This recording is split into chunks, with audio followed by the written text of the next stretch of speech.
मुंबई की चमचमाती रातों में जहां ऊंची ऊंची इमारतें आसमान को छूती हैं, वहां एक ऐसी औरत रहती थी जिसके पास दुनिया की सारी दौलत थी, मगर दिल में सिर्फ खालीपन। रिया मेहरा नाम सुनते ही लोग कहते वो करोड़पति बिजनेसवुमन जो अकेली इतना बड़ा साम्राज्य चला रही है। लोग तारीफ करते, मगर पीठ पीछे बातें भी वही पुरानी। विधवा है ना, इतनी जवान, इतनी खूबसूरत, फिर भी अकेली। अब कौन आएगा इसके जीवन में? लेकिन रिया को इन बातों की परवाह नहीं थी। वो जानती थी कि विधवा होना कोई कमजोरी नहीं, कोई कलंक नहीं। वो एक मजबूत औरत थी जो अपने पैरों पर खड़ी थी। समाज चाहे जो कहे, उसने कभी अपना सम्मान कम नहीं होने दिया। वो जीती थी अपने तरीके से, अपने नियमों से। फिर एक दिन उसकी जिंदगी में आया एक साधारण सा लड़का। ना नाम था, ना पैसा, ना रुतबा, बस दिल में ईमानदारी और जिम्मेदारी का बोझ। लोगों ने कहा, ये क्या हो रहा है? अमीरी और गरीबी का ऐसा मेल?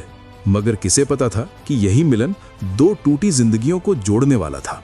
ये कहानी है सच्ची इंसानियत की, सम्मान की और उन दीवारों की जो अमीरी गरीबी के नाम पर खड़ी की जाती हैं। अब सुनिए, कहानी शुरू होती है उस ठंडी मुंबई की सुबह से। बांद्रा की एक लग्जरी सोसाइटी में समुद्र के किनारे वाली ऊंची बिल्डिंग के सबसे ऊपरी माले पर था रिया मेहरा का घर। सुबह के 7 बज रहे थे। रिया बालकनी में खड़ी कॉफी पी रही थी। समुद्र की लहरें दूर से आती और चुपके से चली जाती, ठीक वैसे ही जैसे उसके जिंदगी के दिन गुजर रहे थे। 2 साल हो चुके थे उस कार एक्सीडेंट को जिसमें उसका पति चला गया था। शादी को मुश्किल से 5 साल हुए थे। रिया ने रोना छोड़ दिया था, मगर रातें अब भी भारी थी। घर बड़ा था मगर खाली। नौकर चाकर थे पर कोई अपना नहीं। उस दिन उसे एक भरोसेमंद इंसान की जरूरत महसूस हुई।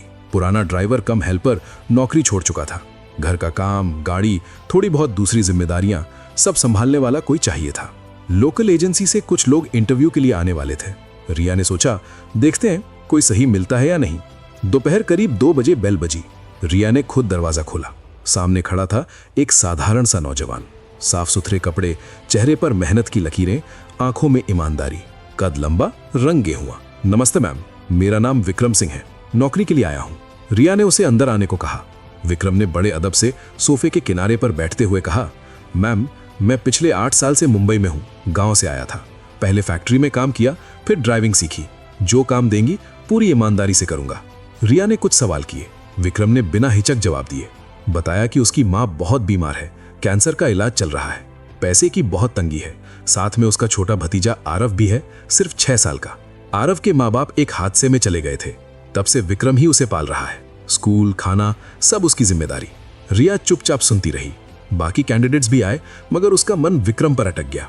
उसकी बातों में सच्चाई थी, कोई बनावट नहीं। शाम तक फैसला हो गया। रिया ने विक्रम को फोन किया, कल सुबह 8 बजे से ज्वाइन कर लो। सैलरी और रहने की जगह मैंने एजेंसी को बता दी है। विक्रम की आवाज में राहत झलक रही थी। थैंक यू मैम, आपने बहुत बड़ी मदद की है। मैं आपको कभी निराश नहीं करूंगा। अगली सुबह ठीक 8 बजे विक्रम अपने छोटे से बैग के साथ घर पर पहुंच गया। रिया ने उसे स्टाफ क्वार्टर दिखाया और काम समझाया। विक्रम ने मुस्कुराकर कहा, मैम, अब ये घर मेरा भी घर है, आप चिंता मत कीजिए। रिया को उस वक्त नहीं पता था कि ये साधारण से शब्द आने वाले दिनों में उसकी जिंदगी की दिशा बदल देंगे। विक्रम की जिंदगी अब रिया के घर के इर्द गिर्द घूमने लगी थी। सुबह सबसे पहले वो उठता, घर की सफाई करता, किचन में चाय बनाता, फिर रिया की गाड़ी निकालकर तैयार रखता। रिया ऑफिस जाती तो वो ड्राइवर की सीट पर बैठता। शाम को वापस लाता, फिर घर के बाकी काम संभालता। रिया को पहली बार लगा कि घर में कोई है जो सिर्फ नौकरी नहीं कर रहा, बल्कि दिल से जिम्मेदारी निभा रहा है। विक्रम कभी शिकायत नहीं करता था। थकान हो या नहीं, मुस्कुराहट हमेशा चेहरे पर रहती। कुछ दिन बीते। एक शाम रिया ऑफिस से जल्दी लौटी। घर में प्रवेश करते ही उसे कुछ अजीब लगा। विक्रम का चेहरा उदास था। वो किचन में खड़ा कुछ सोच रहा था। रिया ने पूछा, विक्रम, क्या हुआ? सब ठीक तो है? विक्रम ने पहले तो टालना चाहा, लेकिन रिया के बार बार पूछने पर बोला, मैम, आज हॉस्पिटल से फोन आया था। माँ की हालत थोड़ी खराब हो गई है। डॉक्टर ने कहा कि अगली कीमोथेरेपी का कोर्स जल्दी शुरू करना पड़ेगा, लेकिन पैसे। वो रुक गया, आंखें नीची कर लीं। रिया समझ गई। विक्रम की सैलरी अच्छी थी, लेकिन माँ का इलाज और आरव की पढ़ाई लिखाई सब एक साथ संभालना मुश्किल था।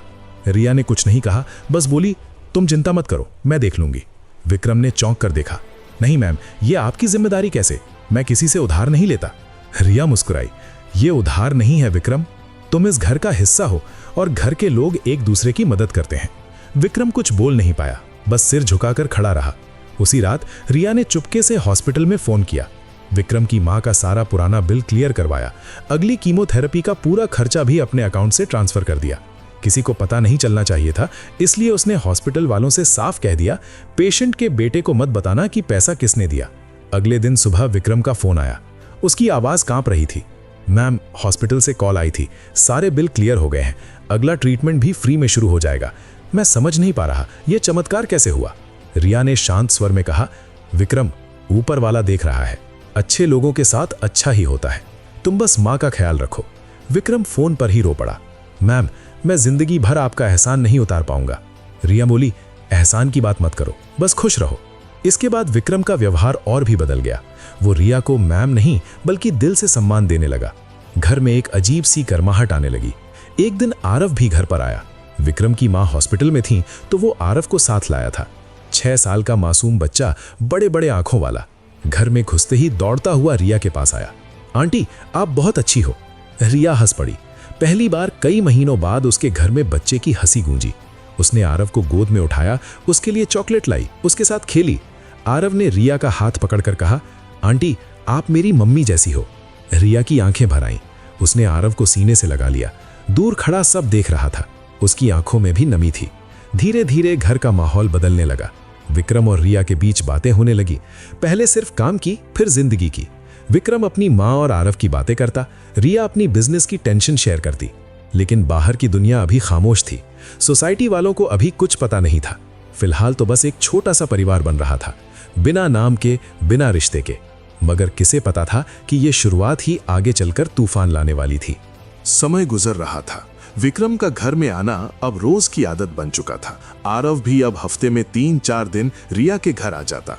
विक्रम की मां का इलाज अच्छे से चल रहा था। हालत स्थिर थी। डॉक्टरों ने कहा था कि अगर ऐसे ही चला तो पूरी तरह ठीक हो सकती हैं। रिया को अब सुबह उठने में अच्छा लगता था। घर में आरव की चहचहाहट, विक्रम की मेहनत, सब कुछ एक परिवार जैसा लगने लगा था। वो तीनों साथ बैठकर खाना खाते। आरव रिया की गोद में बैठता, विक्रम सामने मुस्कुराता हुआ देखता। लेकिन बाहर की दुनिया अब चुप नहीं रह सकी। बांद्रा की उस हाई सोसाइटी बिल्डिंग में बातें फैलने लगी। सोसाइटी की कुछ औरतें लिफ्ट में मिलती तो रिया से पूछती, ये नया नौकर जो रखा है बहुत दिनों से रह रहा है ना घर में? रिया शांत स्वर में जवाब देती, हाँ, अच्छा काम करता है, भरोसेमंद है। मगर पीठ पीछे बातें अलग थीं। अरे, विधवा है, जवान है, नौकर को घर में रख लिया है, रात को अकेले रहते हैं दोनों, पता नहीं क्या क्या चल रहा होगा, इतना पैसा है कुछ भी करवा सकती है, और वो बच्चा भी लाता रहता है, कहीं कुछ गलत तो नहीं। ये बातें रिया तक भी पहुंचने लगी। उसकी कुछ पुरानी सहेलियां फोन करके समझाने लगी, रिया, तू इतनी समझदार है, ऐसे गरीब नौकर को इतना करीब मत रख, लोग बातें बनाते हैं, तेरी इज्जत का सवाल है। रिया हंसकर टाल देती, मेरी इज्जत मेरे काम से है, मेरे फैसलों से है, लोगों की बातों से नहीं। मगर अंदर से उसे तकलीफ होती थी। वो जानती थी कि विक्रम ऐसा कुछ नहीं है, वो एक नेक इंसान है। उसने कभी गलत नजर से नहीं देखा, बल्कि हमेशा सम्मान ही दिया। एक दिन सोसाइटी की मीटिंग थी।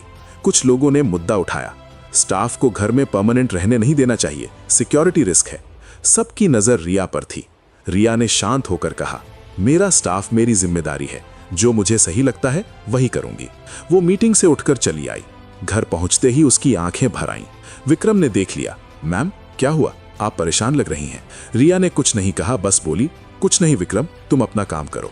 लेकिन विक्रम समझ गया, उसने भी बाहर की बातें सुन रखी थीं। अगले दिन वो रिया के सामने आया और बोला, मैम, अगर मेरे रहने से आपको कोई परेशानी हो रही है तो मैं नौकरी छोड़ दूंगा। मैं नहीं चाहता कि आपकी इज्जत पर कोई बात आए। आपके एहसान का बदला मैं कभी नहीं चुका सकता, लेकिन आपकी तकलीफ में बर्दाश्त नहीं कर सकता। रिया ने पहली बार गुस्से में जवाब दिया, विक्रम, तुम्हें लगता है मैं लोगों की बातों से डर जाऊंगी? तुम यहाँ इसलिए हो क्योंकि मैंने तुम्हें चुना है और मैं अपने फैसले खुद लेती हूँ, कोई मुझे डिक्टेट नहीं कर सकता। विक्रम चुप हो गया। उसकी आंखें नम थीं। वो बोला, मैम, आप जैसा इंसान मैंने जिंदगी में पहली बार देखा है। उस दिन के बाद रिया और विक्रम के बीच एक नया रिश्ता बन गया। नौकर मालकिन का नहीं, दो इंसानों का, जो एक दूसरे का सम्मान करते थे। आरव भी अब रिया को आंटी नहीं बल्कि मम्मी कहने लगा था। जब भी आता सीधा रिया की गोद में चला जाता। रिया उसे अपने बच्चे जैसा प्यार करने लगी थी।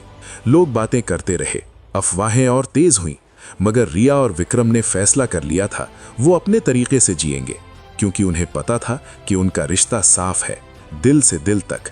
अब बस वक्त था कि ये रिश्ता एक नाम ले। दिन बीतते गए। सोसाइटी की बातें अब खुलेआम होने लगी थीं। लोग रिया को देखकर फुसफुसाते, कुछ तो सीधे सीधे कह देते, ये सब ठीक नहीं है। एक विधवा औरत का ऐसे किसी गरीब नौकर के साथ इतना करीब होना। रिया इन सबको अनसुना कर देती। उसका फोकस सिर्फ अपने काम और अपने छोटे से परिवार पर था। एक दिन विक्रम की मां हॉस्पिटल से डिस्चार्ज होकर घर लौटी। कई महीनों बाद वो पूरी तरह ठीक हो चुकी थी। डॉक्टरों ने कहा था चमत्कार है, इतना महंगा इलाज इतने अच्छे से चला, मरीज पूरी तरह रिकवर कर गई। विक्रम की मां कमजोर थी, लेकिन आंखों में खुशी थी। विक्रम उन्हें अपने छोटे से किराए के कमरे में ले गया। लेकिन अगले ही दिन वो रिया के घर आई।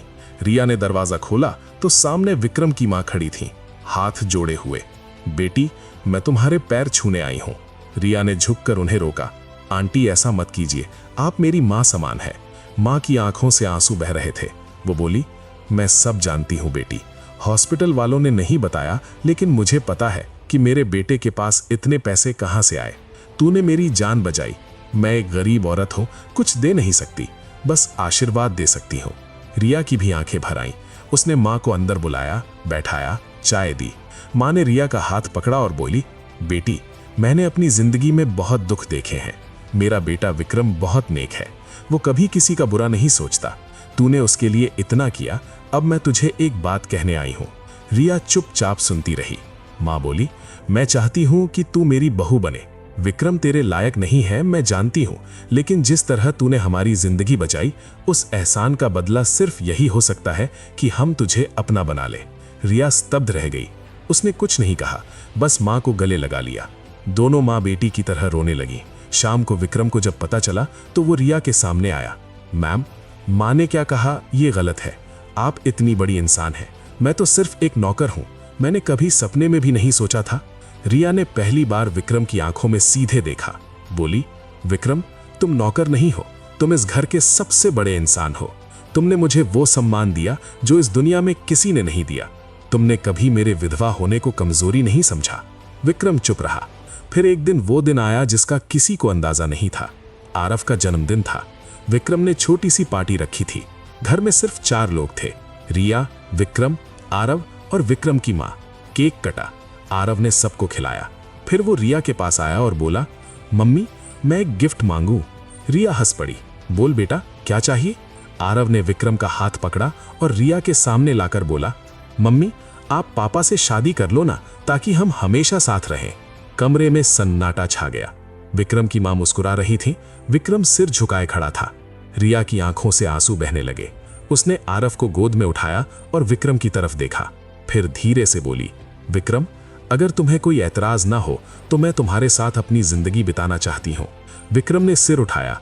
उसकी आंखें भीग चुकी थीं। वो कुछ बोल नहीं पाया, बस रिया के सामने घुटनों पर बैठ गया और उसका हाथ पकड़ लिया। विक्रम की मां ने दोनों को आशीर्वाद दिया। आरव खुशी से नाचने लगा। उस रात घर में सिर्फ खुशी थी, कोई अफसोस नहीं, कोई पछतावा नहीं। अब बस एक आखिरी कदम बाकी था, समाज को जवाब देने का, और वो जवाब रिया देने वाली थी, अपने तरीके से। आरव के उस मासूम सवाल के बाद रिया और विक्रम की जिंदगी ने नया मोड़ ले लिया। दोनों ने फैसला कर लिया वो शादी करेंगे। लेकिन रिया जानती थी कि ये सिर्फ 2 लोगों का फैसला नहीं है, ये एक जवाब है उस समाज को जो हर वक्त जजमेंट करता है, जो विधवा औरत को कमजोर समझता है, जो अमीरी और गरीबी के बीच ऊंची दीवारें खड़ी करता है। शादी सादगी से हुई, कोई दिखावा नहीं, कोई महंगा हॉल नहीं, बस समुद्र किनारे एक छोटे से मंदिर में। गवाह बने विक्रम की मां, आरव और रिया के कुछ सच्चे दोस्त। रिया ने सफेद साड़ी पहनी थी, विक्रम ने साधारण कुर्ता पायजामा। मंत्रों की गूंज में दोनों ने एक दूसरे का हाथ थामा। आरव बीच में खड़ा खुशी से तालियां बजा रहा था। विक्रम की मां की आंखों से आंसू नहीं रुक रहे थे, खुशी के आंसू। शादी के बाद सोसाइटी में हंगामा मच गया। लोग कहने लगे, देखा, हमने कहा था ना, कुछ तो गलत था। विधवा औरत ने नौकर से शादी कर ली, कितना गिर गई। अब तो बच्चा भी साथ रखेगी, पता नहीं क्या संस्कार देगी। लेकिन रिया चुप नहीं रही। एक दिन सोसाइटी की जनरल मीटिंग बुलाई गई। सब वही थे जो पीठ पीछे बातें करते थे। रिया विक्रम का हाथ पकड़े, आरव को गोद में लिए और विक्रम की मां के साथ मीटिंग में गई। सबकी नजरें उन पर टिकी थी। रिया ने शांत लेकिन मजबूत आवाज में कहा, आज मैं आप सबके सामने अपना फैसला बताने आई हूं। हाँ, मैंने विक्रम से शादी की है और मुझे इस पर गर्व है। आप लोग कहते हैं कि विधवा औरत को दोबारा जीवन नहीं जीना चाहिए। आप कहते हैं कि अमीरी और गरीबी साथ नहीं रह सकते। आप कहते हैं कि एक औरत अकेली इतना बड़ा साम्राज्य नहीं चला सकती। लेकिन मैंने सब साबित कर दिखाया। विक्रम ने मुझे वो सम्मान दिया जो इस दुनिया के बड़े बड़े लोग नहीं दे सके। उसने कभी मेरे पैसे को नहीं देखा, मेरे दिल को देखा। उसने कभी मेरे विधवा होने को कमजोरी नहीं समझा, मेरी ताकत को समझा। और आरव, ये बच्चा मेरे लिए मेरी जिंदगी का सबसे बड़ा तोहफा है। हम 4 लोग अब एक परिवार है और हम खुश हैं। अगर आपको तकलीफ है तो ये आपकी समस्या है, मेरी नहीं। क्योंकि इंसानियत का कोई धर्म नहीं होता, प्यार का कोई स्टेटस नहीं होता और सम्मान का कोई दाम नहीं होता। कमरे में सन्नाटा छा गया। कोई कुछ बोल नहीं पाया। उस दिन के बाद बातें करना बंद हो गया।